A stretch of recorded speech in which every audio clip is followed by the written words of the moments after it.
நீங்க ரொம்ப சிறப்பான ஆதரவு ஆதரவு ஆதரவுன்னு பேசுறாரு. யாரு? உங்க அப்பா முதலமைச்சர் ஸ்டாலின். எந்த விதத்துல நீங்க ஆதரவா இருக்கிறீங்க? நான் ஒவ்வொரு பேட்டியில சொல்லிட்டு இருக்கிறேன். கிறிஸ்தவ சிறுபான்மையினருக்கு திராவிட முன்னேற்ற கழகம் என்ன செய்தது? தயவுசெய்து கமெண்ட்ல போடுங்க.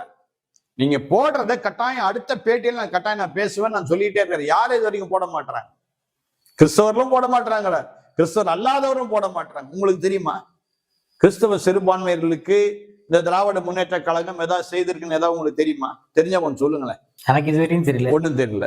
நானும் அதான் சொல்றேன், எனக்கும் தெரியல, எனக்கும் தெரியல. ஆனா ஒரு கூட்ட கிறிஸ்தவ தலைவர்கள் இவங்க பின்னாடி போயிட்டு இருக்காங்க. அந்த அவங்க லிஸ்ட் எல்லாம் எடுங்க. அந்த லிஸ்ட்லாம் எடுத்துன்னா அவங்க பேர்ல எல்லாம் வழக்குகள் இருக்கு. கோர்ட்ல வழக்குகள் இருக்கிறது என்ன பண்றாங்க? இந்த மாதிரி கட்சி தலைவர் பின்னாடி முதலமைச்சர் பின்னாடி ஓடுறாங்க. ஏன் அதே திராவிட முன்னேற்ற கழகம் என்னையும் கூப்பிடல? அதே தாவேக்கா ஏன் என்னையும் கூப்பிடல? சமத்துவ தானே சொன்னாங்க. சமத்துவ கிறிஸ்துமஸ் விழா அப்படி என்னையும் கூப்பிட்டுருக்கணும்ல. நான் தான் கிளீனா சொன்னேன், நான் பாஜகப்பா, நான் பாஜக சார்பாக தான் வந்து உட்காருவாங்க. சமத்துவ கிறிஸ்துமஸ் விழான்னு அதானே செய்திருக்கணும். பாரபட்சம் இல்லாம நீ என்னையும் தானே கூப்பிட்டு இருக்கணும்.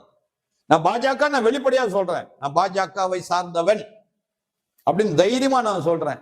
அங்க மேல வந்து உட்கார்ந்தானே அத்தனை பேர் அப்படி சொல்ல முடியுமா? கிறிஸ்தவ கூட்டமைப்புல நிறைய பேர் வந்து உட்கார்ந்தாங்க. நீங்க அங்க பாத்தீங்கன்னா சிஎஸ்ஐல இருந்து ஒரு ரிட்டையர்டு பிஷப் வந்து உட்கார்றாரு.